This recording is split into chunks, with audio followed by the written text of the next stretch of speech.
Hello there, welcome to Joy News Today. Coming up, scores pitch camp and pass the night in front of the WA Stadium just so they could have a chance to be enlisted into the immigration service as the service continues with its nationwide recruitment process.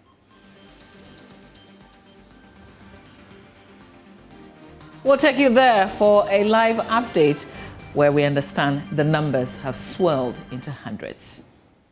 Also, Ghana Anglican bishops to meet on plans by the Archbishop of Canterbury to engage them over their push for the promotion of the anti-LGBTQI+ bill currently before Parliament. Minority in Parliament files motion asking the House to probe President Akufo-Addo over the use of chartered flights for his foreign travels. With details for you. We also do have business, sports, world news, and show business all coming up in this package. My name is Mama Viewers Mabwaji. Thanks for staying with us. Hello, my name is Evans Mensah, and you can relive all the fun and excitement on Top Story, Newsnight, and of course, Ghana Connect via podcast. All you need to do is to log on to my Joy Online/podcast. Search for your favorite show and relive the moment. Joy 99.7 FM, your radio for discerning listeners. Joy 99.7.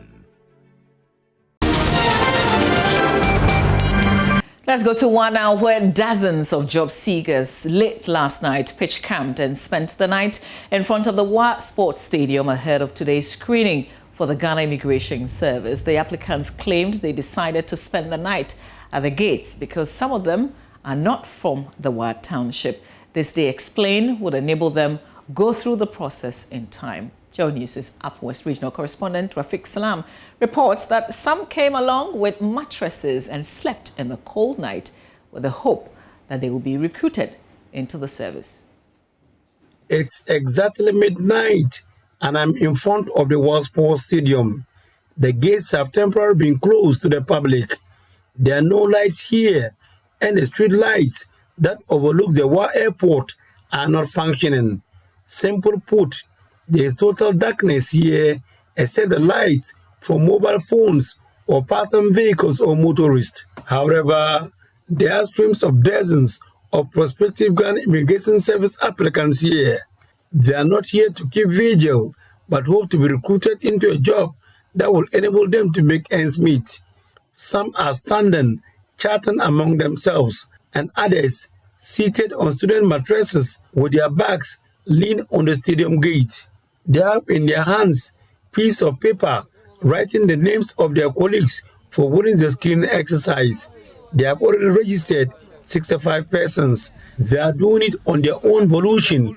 None of the Immigration Service officers is on site. Why are you writing names? I'm writing because if you are not in queue, and they will come and just be doing whatever they want to do here. So I'm writing the names, protocol or whatever. So I'm just writing the names for us to be in order, so that we get everything done at the right time. But who has asked you to come and write the names? Oh no, it's a voluntary work. Nobody asked me to do it. I'm just doing it for us, for here to be peace. We're actually doing that to ensure that there is we have foreseen that there is going to be pressure, so we want to make sure that that pressure is not that much, so that when we do this, it will help us reduce the pressure that is going to be here. Other than that, some people are coming from far away places and we have been here, but we wait tomorrow before you realize people will just come around anytime they want and they will ignore those of us who have been here early and be using their own list. That's why we are doing this for our own. They told me they will be passing the night here in the cold and in the open. This is my mattress. This is my mattress. So I'm going to sleep here. I'll sleep here. That's my mattress. We are here. We are here till they come. We are not going anywhere. I hope they will be selected legitimately after the exercise. Oh, we will be picked, inshallah. Inshallah. We have hope that we'll be picked because we qualify. And then if they will pass through the legal process, in fact, we are all having the assurance that we'll get the job. Thousands of their colleagues are expected to join them this morning to continue unabated the struggle of trying to see whether luck will sign on them here. At least this is their first step of achieving their lifelong dreams, and every hour spent to make it happen is seen not as a waste, but worth it. Reporting for Joy News, Rafik Salam. Wow. And as at 10 a.m. today, Rafik Salam reported that the numbers were going into the hundreds. Some of the applicants spoke with him. Like I said earlier on, I came home, though the outside wasn't easy. The crowd was very tough and there were a lot of pushing outside there. But later the officers came and organized us. They made sure they kept the queue in order and they were counting 20 each to go inside. So when I went in for the first stage, they took my PDF printout and they scanned it to know whether I was qualified or not, whether it was authentic or not. So after that, they took my height and they checked through my details again and took me inside the room and went through my body to know whether I was having a scar of tattoo or a scar of surgery. And after that, they brought me outside and told me I'm done. So for now, I'm hoping to receive an SMS to come on Saturday and write the exams. How early were you here? I came home somewhere 5 a.m. But as at them, some people said they were here too. Some said 1 a.m. So I don't know. Because when I came, the queue was very long. I was very far away. Your name? I'm Al-Hassan Afisatu. Okay. What did you complete? I completed Wa Islamic Senior High. Which year? That was 2013. Okay. 2013? Yes. Okay, thank you very much. And proceeded to NJ College of Education. Okay. You are a teacher? You see? No. Not yet. Not yet. You haven't completed 10? Yes. Okay, thank you. You are still in school? Yes, please. Okay, thank you very much. Yeah. Well, we'll go to WOW for the very latest updates, but let's cross over to Kumasi because applicants are getting disqualified due to their height, foot structure, body alteration, and documentation. Love FM's Erastus Asari Donko observed the Ghana Immigration Service process for enlistment in Kumasi yesterday and now reports. Please, I'm begging you. Yeah, don't worry. Just give us a phone, okay? No. Tears roll as some applicants get rejected in their bid to get enlisted into the Ghana Immigration Service. Stop crying. One of the major disqualification factors is height.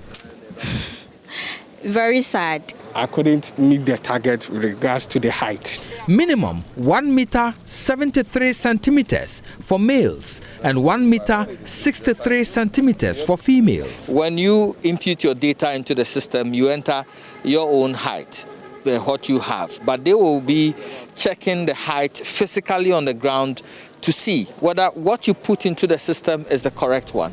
Chief Superintendent Alfred Fifi Okran, in charge of intelligence, explains. Because he wanted a system to pick him, he inputted a height which is not original so that the system can qualify him for him to get entrance. So that is why we are here to do the physical checking. So those who have manipulated the system by inputting wrong information, physically when we check, they will take you out. And the moment we disqualify you, the system close your page automatically. So there's no way you can find a way to come back onto the entrance so that you can still go through the system. Disqualification also stretches into the realm of other factors like tattoos and body piercings. The search for your body, tattoo, all those piercing, ear piercing. So if you have one, you are not qualified for that. I was kind of nervous, but I went through, so it was. You have a great body. Were they mesmerized by that? Well, they were actually really tough on us, but we actually went through. There should be no piercing for males. Yes, that one automatically disqualifies you because it's part of the standard that was set. For females, there should be one piercing. If it's more than one, will be disqualified. With tattoo, visibly will disqualify you, both male and female, because it's part of the standard. Uniform has our own language, and there are basic standards that we set. No tattoos, no double piercing or excessive, no excessive stretch marks, then scars, surgical scars. Today, the process is moving faster and the numbers are going down. For some, it's the end of the road, but for others, it's a progression to the next stage If you see people coming through this lane, it means they've been disqualified by height. If you see them coming through this lane, it means they've been disqualified by body selection, and they have what they are looking for. Those who are coming through here on the larger part have sailed through. It is yet to be seen how many will be disqualified and how many will be writing the aptitude test on Saturday. But definitely somebody will be picked. Reporting for Joy News, Erastus Asaredonko, Kumasi. Well, very interesting criteria there. But let's go back to Wa. Rafiq Salam joins us now with the very latest. Rafiq, so we know some people slept at the stadium, outside the stadium really, ahead of today's exercise. Were they picked because they were quite optimistic? They were able to go through the process. In the upper region here, they are expecting about 3,400 prospective applicants to go through between today and then tomorrow. And so most of the people who came, who slept at the stadium, as I speak, have been able to sail through. They have gone through the process of documentation, body screening, and look at other valid documents. They were also looking at tattoos, also looking at people who are having a flat foot. And so those were the people that they disqualified here today in the Upper West region, precisely at the World Sports Stadium. And Rafiq, we've seen people, cry in Kumasi because they were not picked. How disappointed were those who were disqualified, as you observed in Wa? They were really very disappointed, but you didn't see them in tear eyes. The PRO told us that they will be giving us, at the end of the day, the number of people that they have disqualified so far. But one interesting thing that we observe at the place was that we have most of the people who applied to the immigration service are teachers, and you have people from other professions who want to join the immigration service to really here. So if we look at the people who have completed university and also completed SSS and they want this job, there are not really many, but majority of the people are teachers or are from other professions who want to gravitate into the immigration service. And Rafiq, is it something that they've always wanted to do? Is it out of passion, or they're looking for better opportunities and they think that they can get it in the immigration service? They are saying that. I spoke to some, they said yes, they think that the Ghana Immigration Service, that's where they think that they can get better opportunities.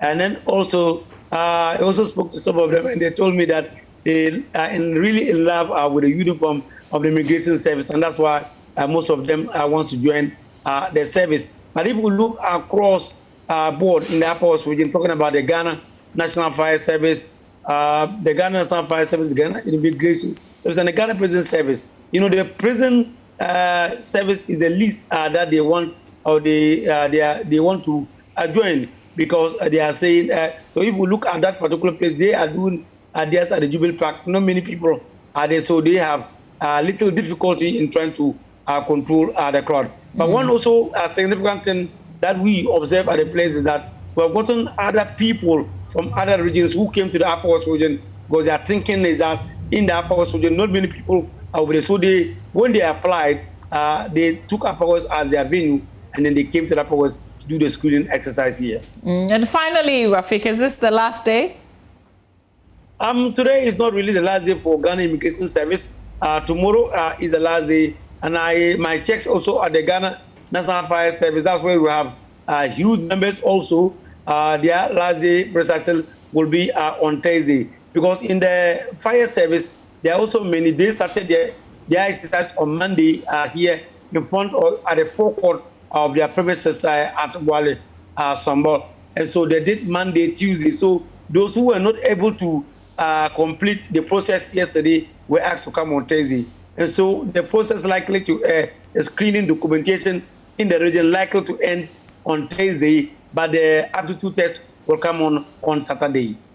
We thank you, Rafiq Salam, reporting there from Wa on the situation in terms of the recruitment exercise into the Ghana Immigration Service. We stay with the subject a while longer because Michael Papani Ashali was at the Elwak Stadium here in Accra, and here's what he found.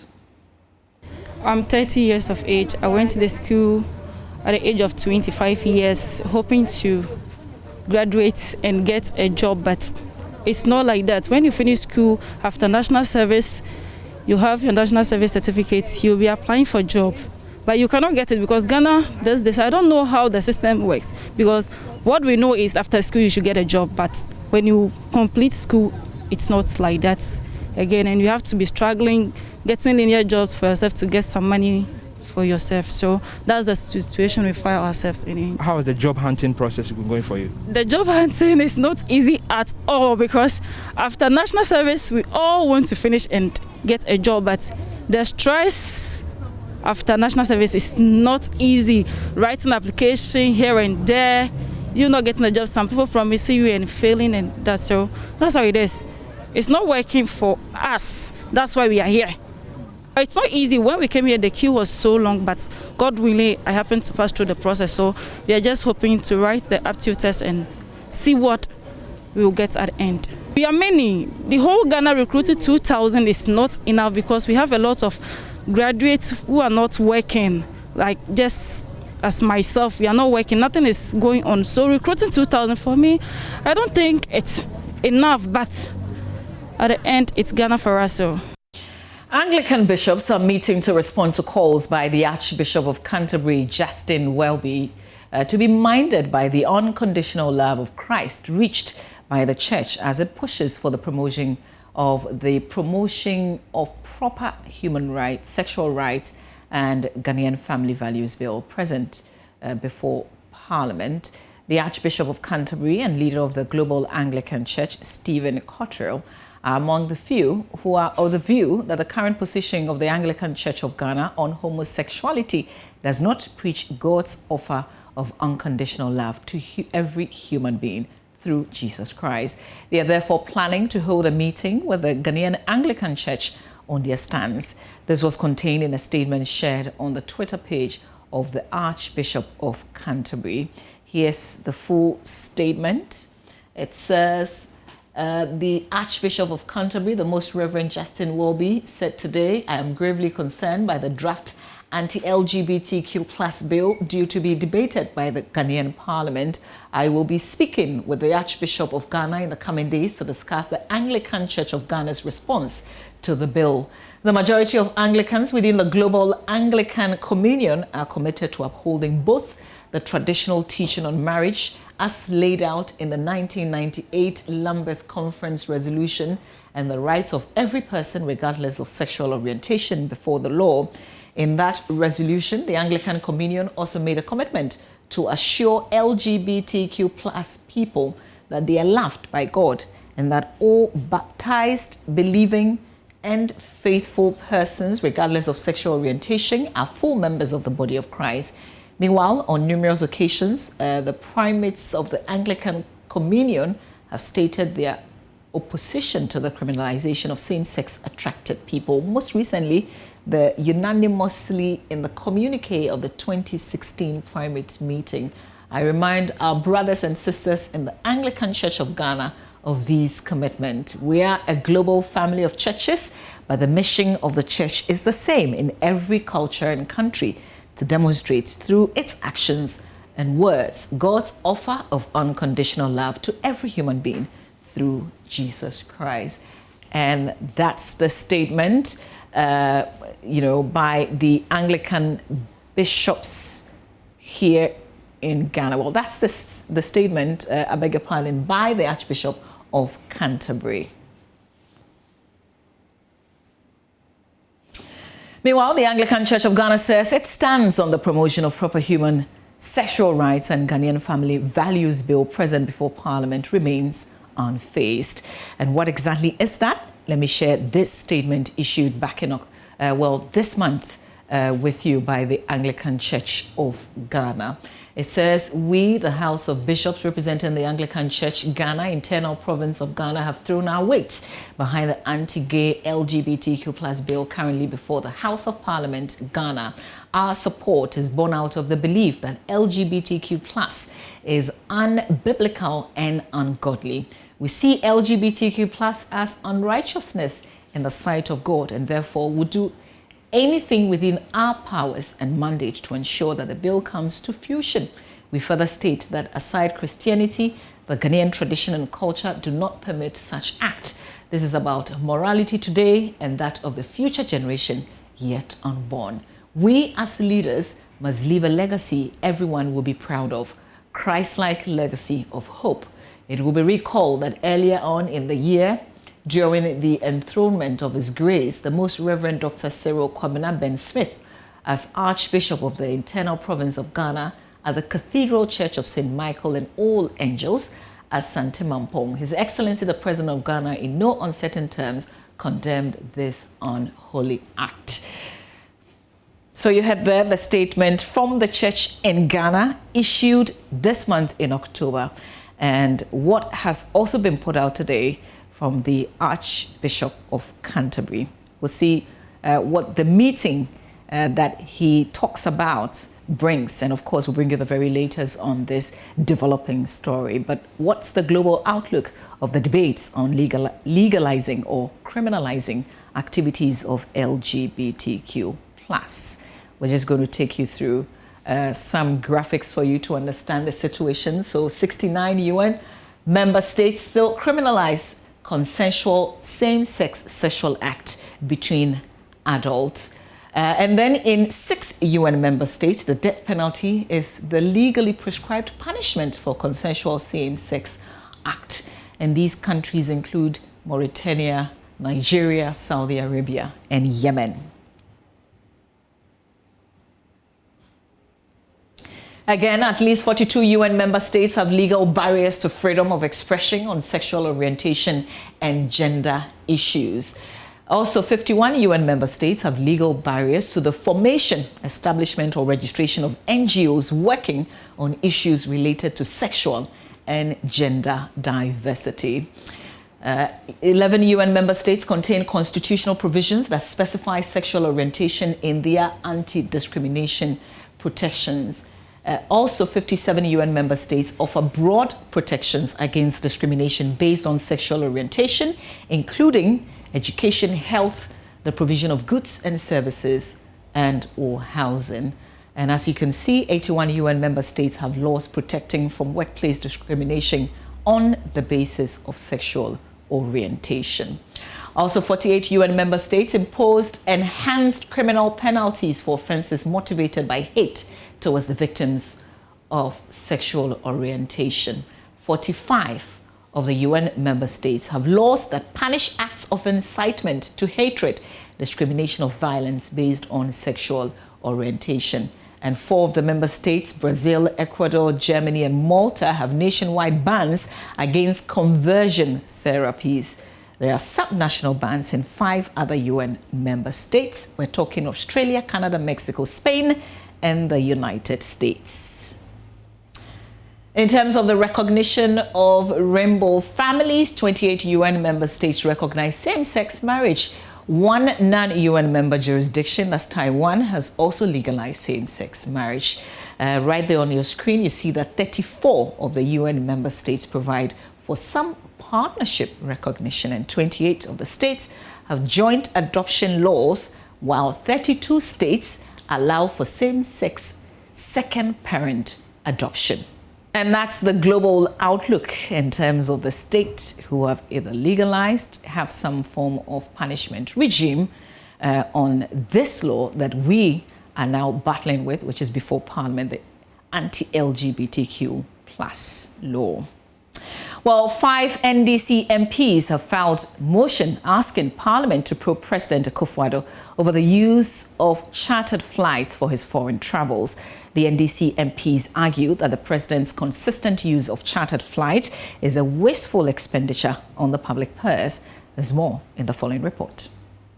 Parliament resumed from its recess Tuesday, October 26, 2021, to commence the third meeting of the first session of the 8th Parliament. The meeting, which is expected to last 9 weeks, took off for the Speaker of Parliament, Alban Babin, assuring Ghanaians there shall be no delay in the passage of the controversial bill seeking to criminalize activities of homosexuals in the country. This was captured in the Speaker's welcome address. I know Ghanaians are expectant, and I know we have over 100 petitions before the Committee on Constitutional, Legal and Parliamentary Affairs, but we'll try not to allow any filibustering of this bill, because it's not only Africa.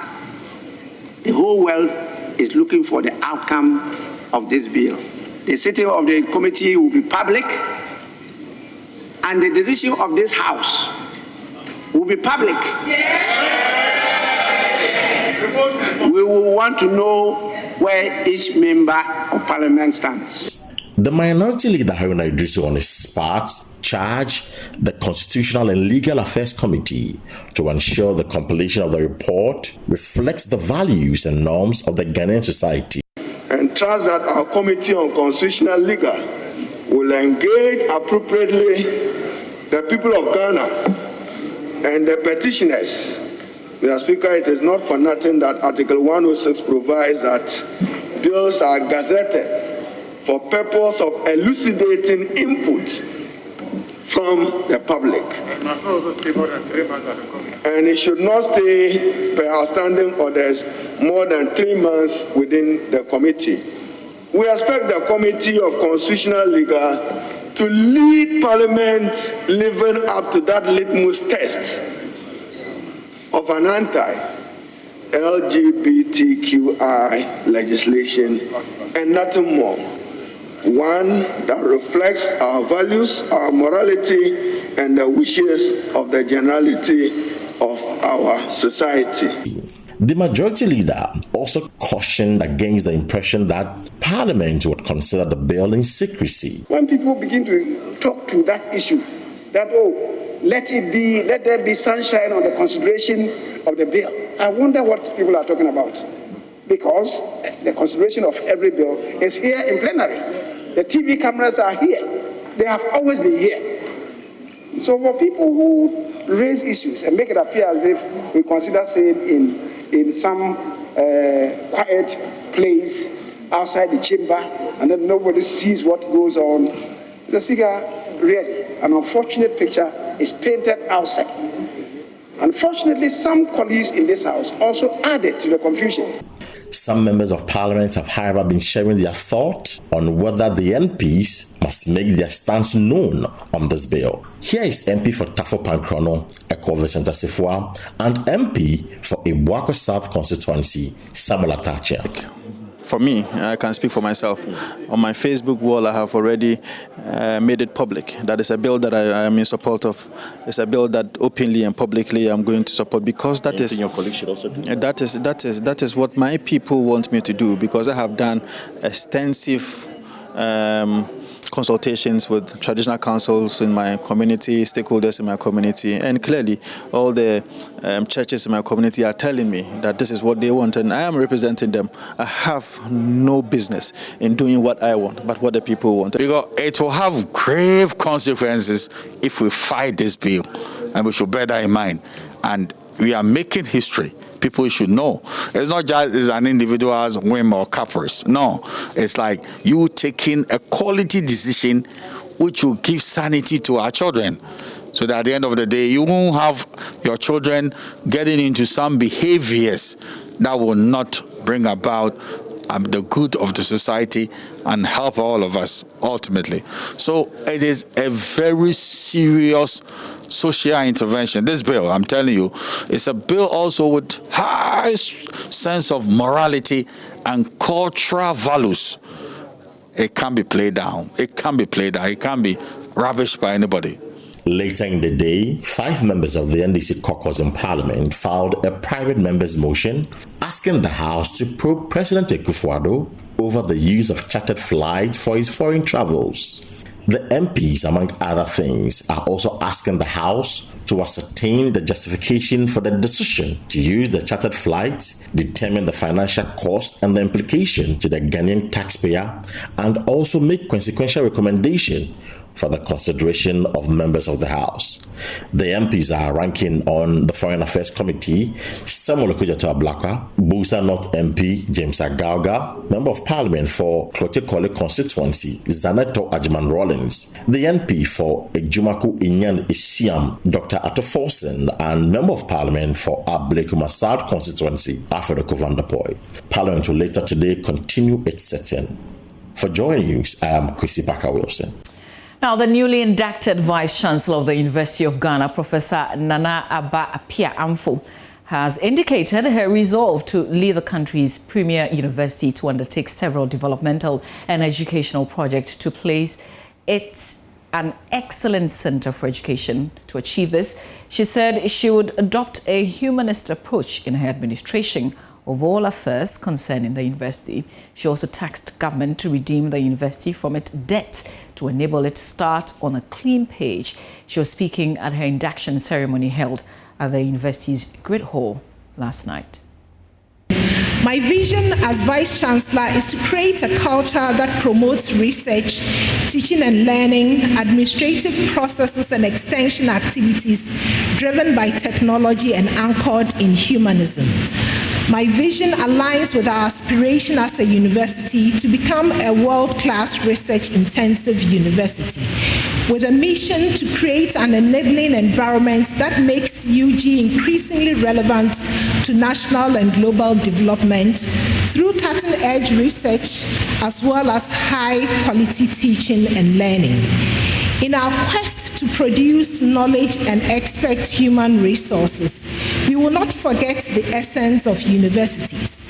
Whatever we do, we should strive to remain humane, noting that the university should be for the public good. We have what it takes to show the nation the way, and it should not just be by our talk, but we should actually walk the talk. And that is what my leadership stands for. We will face some uncomfortable moments as we seek after truth and attempt to reconcile our differences. My pledge is to lead us to build our future together. Mr. President, Madam Chair, one of the key issues which has consumed the management of UG in recent years is our financial liabilities resulting mainly from judgment debts and botched agreements. Mr. President, I would like to make a special appeal to you for your government to deliver us from this yoke that hinders our growth and efforts to be truly world-class. I am making a special appeal to you to support us to clear our unfortunate UGL debts so we can get a clean slate to start on. We will... Well, the Major Ecobank Joy News Habitat Fair exhibition kicks off tomorrow, Thursday, 28th of October to the 1st of November at the Accra International Conference Center.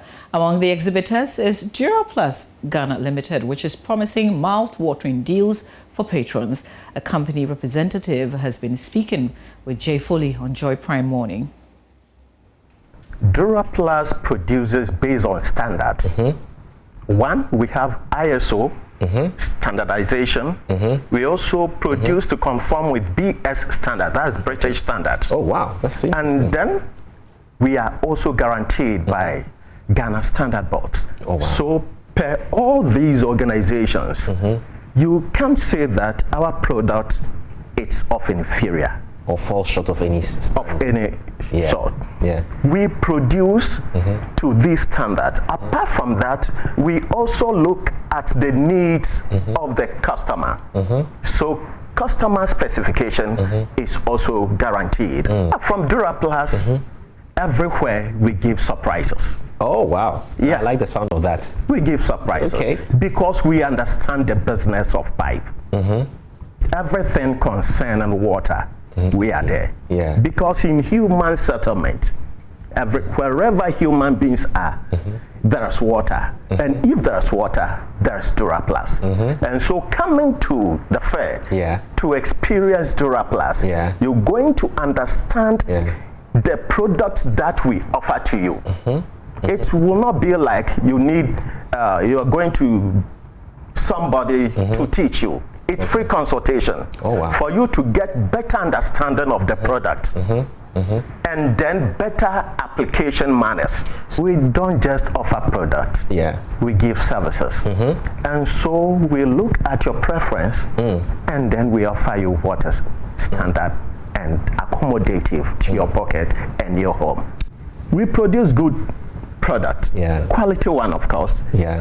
But we should remember that cheap things cost dear.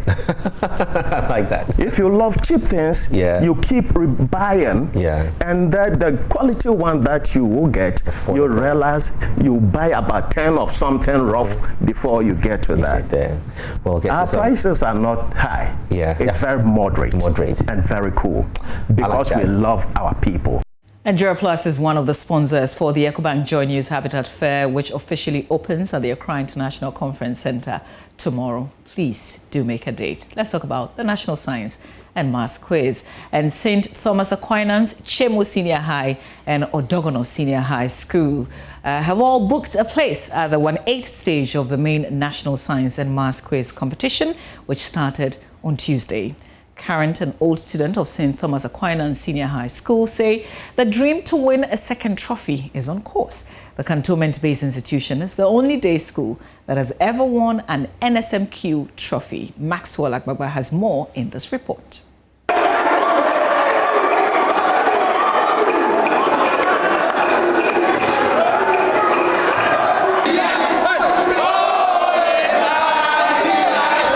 Odogono Senior High School has qualified to the 1/8 stage of the National Science and Maths Quiz.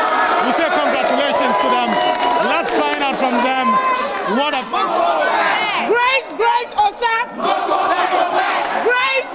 Great Osa! I'm the regional STEM coordinator for Greater Accra. Oh, okay. Yeah. And you're celebrating with them. I'm celebrating with them because they are the schools that have been able to win the 2 awards.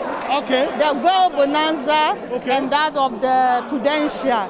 Okay. And their performance was so outstanding. We are going to tell them that no retreat, no surrender. We are not surrendering, we are not retreating, we are going for the cup, and that is all. Okay, so you're going for the cup in Kumasi and then bringing it here to Accra. You know what? The cup is supposed to remain in Greater Accra for the next 6 years. Let me explain. Well, the National Science and Maths Quiz is produced by Prime Time Limited and sponsored by the Ghana Education Service. The broadcast by Joy News is supported by Cowbell, Papa's Pizza, Ace Medical Insurance, Dole Yogurt, DBS Roofing Sheets, and Tampico. This is Joy News Today. Stay with us. What's up, guys? My name is Sammy Forson, host of the Weekend City Show and Ignition right here on Joy 99.7 FM. Well, anytime you happen to be busy and you miss out on your favorite shows right here on Joy FM, here's what you can do. Log on to myjoyonline.com/podcast. Just go on there and you'll find all your shows on demand 24/7. There you can catch up. Remember, Joy FM remains your radio for discerning listeners.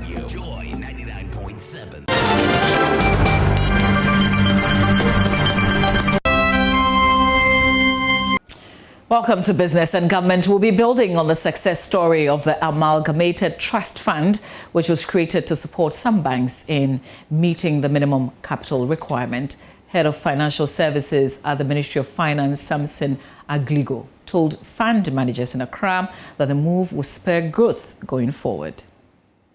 Also, a government-backed private equity institution called Ghana Amalgamated Trust to support these financial institutions.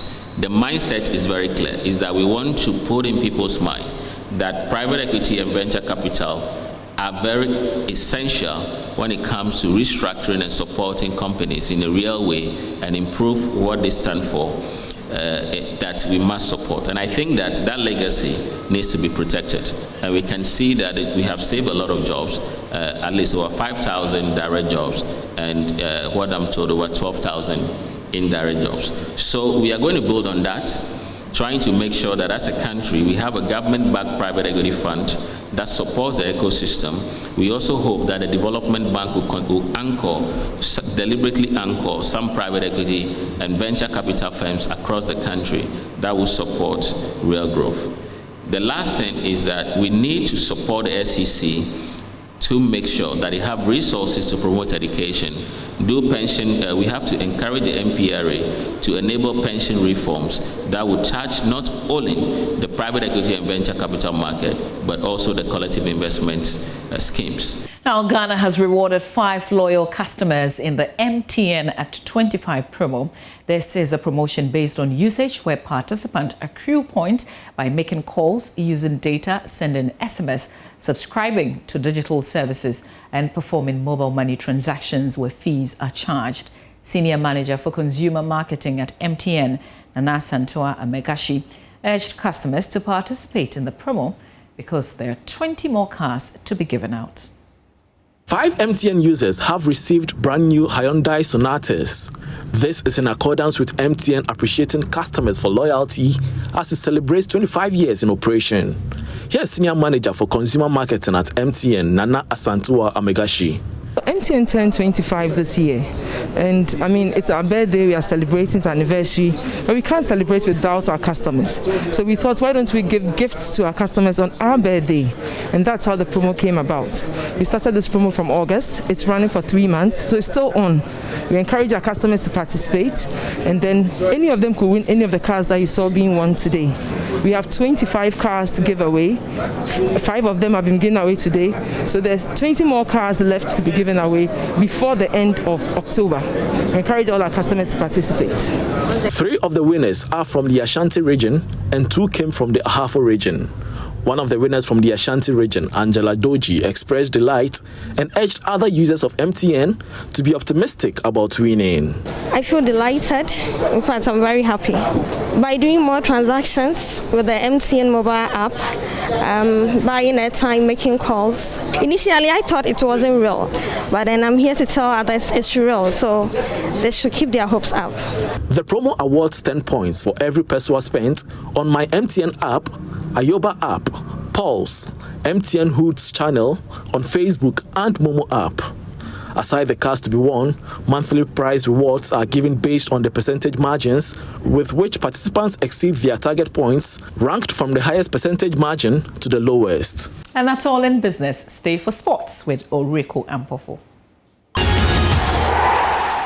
Hello, good afternoon and welcome to the sports segment. Here with me, Oreko Ampofo. President of the Ghana Football Association, Keto Kreku, says his outfit will continue to work with security agencies to clamp down on hooliganism in the sport.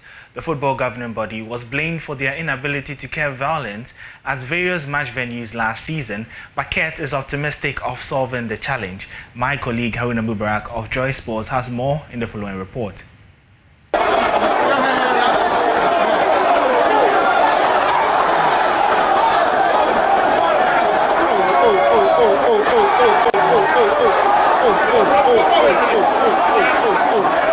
This was a chaotic scene at the Sunyani Coronation Park in the match between BA United and Real Tamale United in Zone 1 of the Division 1 League last season. The fans were angry and upset at the decision of the center referee, Maxwell Hansen, to award a penalty to RTU. The game was eventually abandoned and RTU had to be escorted out of Sunyani by the police. The violent scene is just one of many to have transpired in the 2020-2021 Ghana football season. Officials and players were not the only victim of the violence. Coaches were also left frustrated. My worry is that the officials were threatened. They were insulted, threatened that they would beat them, as had happened in the one man so far or something. And so the referees were afraid. I think they were intimidated. They were intimidated. Now they at the tunnel, they told them that if even one of them chased them into this, I was not even chasing him into the room, telling him if he should lose, they would beat him like the one man or something. Yeah. Many blamed the GFA, but the president of the football governing body, Kurt Okreku, said it is not his responsibility to arrest perpetrators and further charged the police to do so. But the Ghana Police Service, speaking to Joy Sports, insists they set out to protect lives and properties at match centers and not immediately arrest hooligans. So our presence at football matches, we are ensuring general security, but also security for the officials. So this will be the referees and the match commissioners. Security for the playing body.